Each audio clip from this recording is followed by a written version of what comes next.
Good morning students.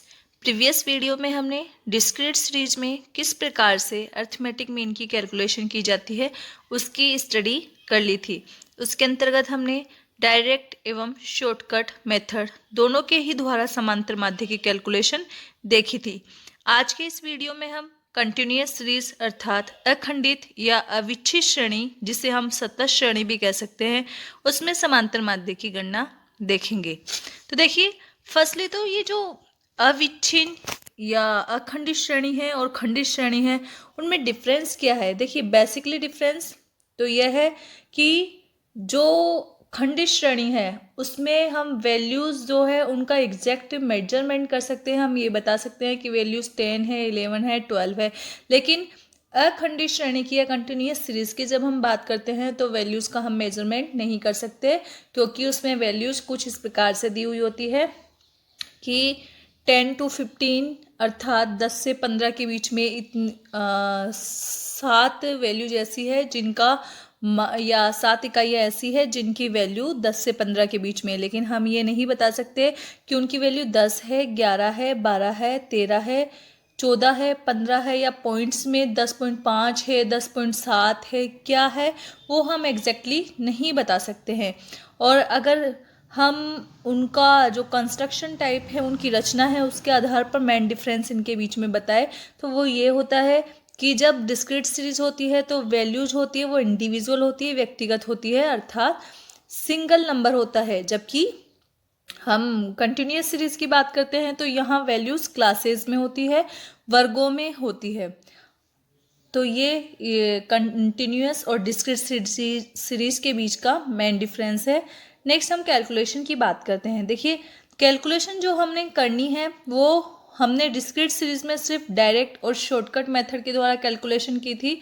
लेकिन जब हम कंटिन्यूअस सीरीज की बात करते हैं अर्थात सतत श्रेणी की बात करते हैं तो यहाँ हम कैलकुलेशन की 4 विधियाँ यूज में ले सकते हैं।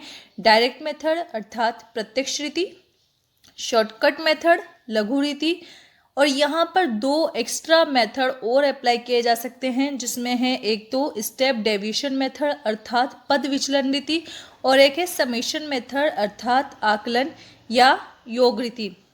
इस वीडियो में हम फर्स्ट 2 मेथड्स की ही स्टडी करेंगे, डायरेक्ट मेथड और शॉर्टकट मेथड।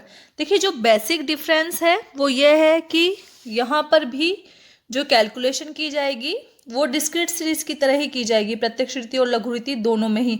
लेकिन जो बेसिक डिफरेंस है वो क्या है कि यहाँ पर जो वैल्यूज़ एक्स की जो वैल्यूज़ होती है वो दी हुई नहीं होगी, हमें क्लासेस में वैल्यू दी जाएगी और हम उसकी मीड वैल्यू अर्थात मध्य बिंदु ज्ञात करेंगे, और जो मध्य बिंदु होंगे वही हमारी एक्चुअल में एक्स की वैल्यूज़ मानी जाएगी। तो देखिए, फॉर्मूला एज इट इज़ वही है जो डिस्क्रीट सीरीज में था। डायरेक्ट मेथड का है x bar equals to sigma f x upon n, और शॉर्टकट मेथड में है x bar equals to a plus sigma F D x upon n. यहाँ पर ये जो सिंबल्स हैं इनका क्या अर्थ है वो आपको अच्छे से पता लग चुका है, इसलिए बताने की ज़रूरत नहीं है कि इन सिंबल्स का क्या अर्थ है, क्योंकि हमने डिस्क्रीट सीरीज में ये डिटेल में देख लिया था। अब देखिए, हम इसे जो हमारा डायरेक्ट मेथड है और शॉर्टकट मेथड है उससे समांतर माध्य की गणना देखेंगे। तो हम एक एग्जाम्पल ले लेते हैं। एग्जाम्पल देखिए, ये है आपका कि यहाँ पर हाइट दी हुई है और ये फ्रिक्वेंसीज अर्थात आवृत्तियाँ दी हुई है। देखिए, हाइट यहाँ पर जैसा कि हम पहले ही बात कर चुके हैं कि यहाँ पर जो वैल्यूज़ हमें दी हुई होगी वो वैल्यूज़ हमें कैसे दी होगी, क्लासेस में दी होगी। तो देखिए, यहाँ पे क्लासेस के रूप में वैल्यूज़ दी हुई है कि 0 to 7, 7 to 14, 14 to 21, और ये फ्रिक्वेंसीज है। जिसे हम रीड आउट करेंगे तो कैसे करेंगे कि 26 अर्थात 26 इकाइयाँ ऐसी है जिनका मूल्य 0 से 7 के बीच में है, और 0 से 7 के बीच में क्या मूल्य है इसके लिए हम क्या करते हैं, मीड वैल्यू ज्ञात करेंगे। और मीड वैल्यू क्या होती है ये हमने प्रीवियस वीडियोस में स्टडी कर ली थी, जब हमने बेसिक टर्म्स की स्टडी की थी कि किस तरीके से जो स्टेट्स के बेसिक टर्म्स है उनकी कैलकुलेशन की जाती है। तो हम वहाँ देख चुके थे कि मध्य बिंदु किस प्रकार से ज्ञात किए जाते हैं। आपके रिवीजन के लिए मैं एक बार वापस यहाँ आपको बता देती हूँ कि जो मध्य बिंदु है वो किस प्रकार से ज्ञात किए जाते हैं। देखिए आपको याद होगा कि यहाँ पर जैसे 0 to 7 की हम बात करें, 0 हमारा क्या है, लोअर लिमिट है अर्थात निचली सीमा है, और 7 क्या है हमारा, अपर लिमिट है अर्थात ऊपरी सीमा है।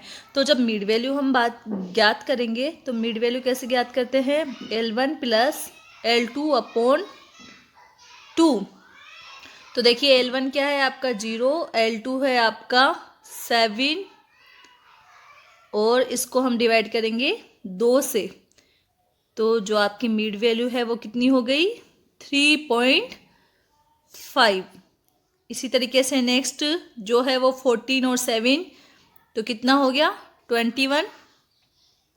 21 को 2 से डिवाइड करेंगे तो हो गया आपका 10.5। ठीक है, इस तरीके से हमें मिड वैल्यूज ज्ञात करनी है। और डायरेक्ट मेथड से हम पहले देख लेते हैं समांतर माध्य की गणना कि डायरेक्ट मेथड से कैसे करेंगे। देखिए यहाँ पर हमने ये लिखा कंप्यूटेशन ऑफ अरिथमेटिक मीन अर्थात समांतर माध्य का परिकलन या समांतर माध्य की गणना। इसके बाद में ये हमें दी हुई है हाइट इन फीट अर्थात फिट में। फिर हमें जो फर्स्ट स्टेप है वो हमारा क्या है कि हमें मिड वैल्यू ज्ञात करनी है। मिड वैल्यू की कैलकुलेशन कैसे की जाएगी वो भी मैंने आपको बता दिया है। तो इस तरीके से आप मिड वैल्यू कैलकुलेट कर लेंगे। और यहाँ फ्रीक्वेंसीज आपको क्वेश्चन में दी गई है, प्रोवाइडेड है आपको कि ये आपकी फ्रीक्वेंसीज है। अब डायरेक्ट मेथड के लिए हमें क्या करना है, x bar equals to sigma f x upon sigma f, जिसे हम कैपिटल एन भी कहते हैं। तो एक्स बार के लिए आपको क्या करना है, एफ एक्स यानी आपको इसको और इसको मल्टीप्लाई करना है। तो एफ एक्स की वैल्यू आपको मिल जाएगी। देखिए यहाँ पे ये मल्टीप्लिकेशन हो रहा है 3.5 मल्टीप्लाई बाय 26 इक्वल्स टू 91। इसी प्रकार से 10.5 इक्वल्स टू 31, तो ये आ गया 325.5। इसी प्रकार से हम मल्टीप्लाई करके ये वैल्यूज प्राप्त कर लेंगे। हमें क्या चाहिए, समेशन एफ एक्स चाहिए अर्थात एफ एक्स का योग चाहिए। तो यहाँ पर हमने इसका समेशन कर लिया सिग्मा एफ एक्स, इन सभी वैल्यूज को हमने जोड़ लिया तो हमें ये वैल्यूज प्राप्त हो गई। और इस वैल्यू की कैलकुलेशन के बाद में हमें चाहिए सिग्मा एफ, जिसे हम कैपिटल एन भी कहते हैं। तो उसके लिए हमने इन सभी का समेशन किया और ये हमें एन या सिग्मा एफ प्राप्त हो गया। अब इसके बाद में हम जो वैल्यूज़ हमें मिली है उसे फॉर्मूले में पुट कर देंगे। ये हमने वैल्यूज़ फॉर्मूले में पुट कर दी और हमारा आंसर आ गया है 30.08 फीट या 30 फीट 1 इंच। तो जो मीन हाइट है अर्थात औसत ऊंचाई है वो है 30.08 फीट या 30 फीट 1 इंच। इस प्रकार से हमने यह समांतर माध्य की गणना कर ली प्रत्यक्ष रीति के द्वारा। नेक्स्ट हम देखते हैं कि लघु रीति के द्वारा हम कैसे कैलकुलेशन करेंगे। देखिए लघु रीति में भी सर्वप्रथम हम मिड वैल्यूज निकालेंगे अर्थात एक्स की वैल्यूज निकालेंगे मध्य बिंदु। उसके बाद ये फ्रीक्वेंसीज हमें दी हुई है। नेक्स्ट हम क्या करेंगे, हम एक्स की वैल्यूज़ में से या इससे बाहर की किसी भी वैल्यू में से एक वैल्यू को एज्यूम्ड मीन अर्थात कल्पित माध्य मानेंगे। तो यहाँ हमने जो कल्पित माध्य है वो किसको माना है, 31.5 को। ये हमने कल्पित माध्य ले लिया। तो हम जो अब कल्पित माध्य है अर्थात जो हमारा ए है उससे डेविएशन देखेंगे सभी एक्स की वैल्यूज़ का अर्थात हम dx ज्ञात करेंगे। तो देखिए यहाँ पर, और dx कैसे ज्ञात करते हैं, dx हम ज्ञात करते हैं, आपको याद होगा जब हमने अभी प्रीवियस वीडियोस में शॉर्टकट मेथड की बात की थी तब हमने बताया था आपको कि जो dx है वो होता है x माइनस ए, और हमें यहाँ पे साइंस को इग्नोर नहीं करना, साइंस का ध्यान रखना है। तो देखिए अब जो आपका x है वो है 3.5, इसमें से माइनस करोगे आप 31.5 तो आपको कितना वैल्यू प्राप्त होगा, 28।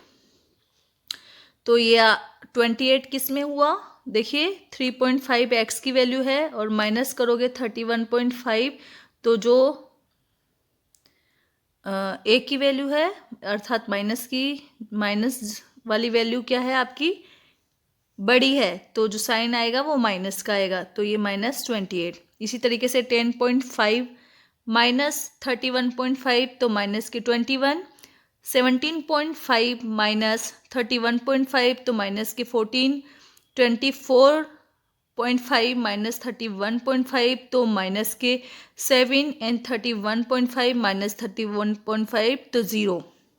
इसी प्रकार से नेक्स्ट है 38.5 माइनस 31.5 तो प्लस के 7, 45.5 माइनस 31.5 तो प्लस के 14 और 52.5 में से आप माइनस करेंगे 31.5 तो आपको मिलेंगे प्लस के 21।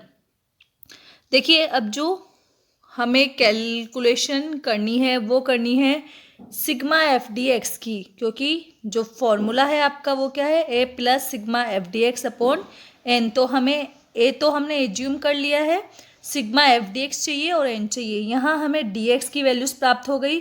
सिग्मा एफ डी एक्स के लिए हम क्या करेंगे, एफ को डी एक्स से मल्टीप्लाई कर देंगे।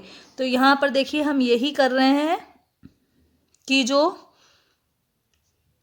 ये हमारा एफ डी एक्स है, यहाँ हम f को dx से मल्टीप्लाई कर रहे हैं। तो ये हमने किया 26 मल्टीप्लाई बाय -28, तो ये -728 आ गया।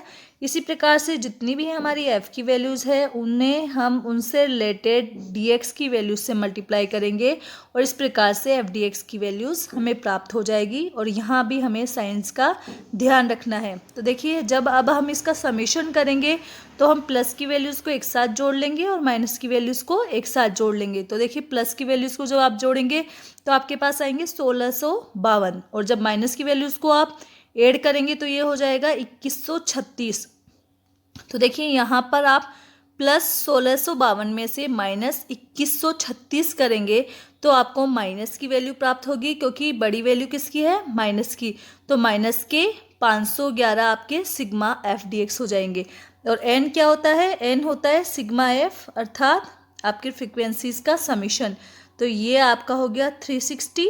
तो हम अब जो वैल्यूज़ है उन्हें फॉर्मूले में पुट कर देंगे। तो ये हुआ आपका ए 31.5 प्लस और माइनस 511, ये आपका सिग्मा एफ डी एक्स है और 360 आपका एन है। अब देखिए करना कैसे है आपको, कि पहले आपको ये 360 से 511 को आपको डिवाइड करना है। तो आपको वैल्यू प्राप्त होगी 1.42। तो यहाँ पर देखिए मल्टीप्लाई हो रहा है बीच में प्लस और माइनस, तो ये वैल्यू आपकी माइनस में आपको मिली है। और 31.5 ये आपने एज इट इज़ लिखा। तो अब नेक्स्ट क्या हो गया, 31.5 माइनस 1.42। यहाँ पे आपको ध्यान रखना है कि आपको ये प्लस की साइन नहीं लगा देनी है। यहाँ पर देखिए प्लस माइनस का मल्टीप्लिकेशन हुआ है यहाँ पर, क्योंकि ये वैल्यू इस तरीके से है। और जब आप ये ब्रैकेट खोलेंगे तो प्लस माइनस माइनस हो जाएगा। तो यहाँ जो माइनस 1.42 है वो आपके 1.42 है वो आपकी माइनस की वैल्यू है। तो इस प्रकार से जब आप ये इसे आगे एक्सटेंड करेंगे, बढ़ाएंगे, आगे इसको सॉल्व करेंगे तो आपको प्राप्त होगी 30.08 वैल्यू, जो कि फिट में होगी, क्योंकि यहाँ हाइट दी हुई है, हाइट की यूनिट है फीट। तो आपको ये फिट में वैल्यू प्राप्त हो गई। एवरेज हाइट या मीन हाइट आपको प्राप्त हो चुकी है। इसीलिए हम जो लास्ट में आंसर लिखेंगे कंक्लूड करके वो लिखेंगे कि जो मीन हाइट है, माध्य ऊंचाई है, वो है 30.08 फीट या 30 फीट 1 इंच। यहाँ पर आप वापस एक बात नोटिस कर रहे होंगे कि जब हमने डायरेक्ट मेथड से अर्थमेटिक मीन की कैलकुलेशन की और शॉर्टकट मेथड से अर्थमेटिक मीन की कैलकुलेशन की, तो दोनों ही मेथड से आंसर सेम ही हमें प्राप्त हुआ है। अर्थात आंसर में कोई वेरिएशन, कोई चेंज नहीं होगा। आंसर हमेशा आपका सेम ही रहेगा, चाहे से आप कोई सा भी मेथड अप्लाई करें। तो इस प्रकार से इस वीडियो में हमने डायरेक्ट मेथड और शॉर्टकट मेथड के द्वारा किस प्रकार से अर्थमेटिक मीन की कैलकुलेशन करेंगे जब श्रेणी सतत होगी, कंटिन्यूअस होगी, उसकी स्टडी की। नेक्स्ट वीडियो में हम कंटिन्यूअस सीरीज में ही जो नेक्स्ट 2 मेथड है, स्टेप डेविएशन मेथड और समेशन मेथड, उसके द्वारा समांतर माध्य की गणना करेंगे। इस वीडियो में सिर्फ इतना ही। Thank you for watching this video.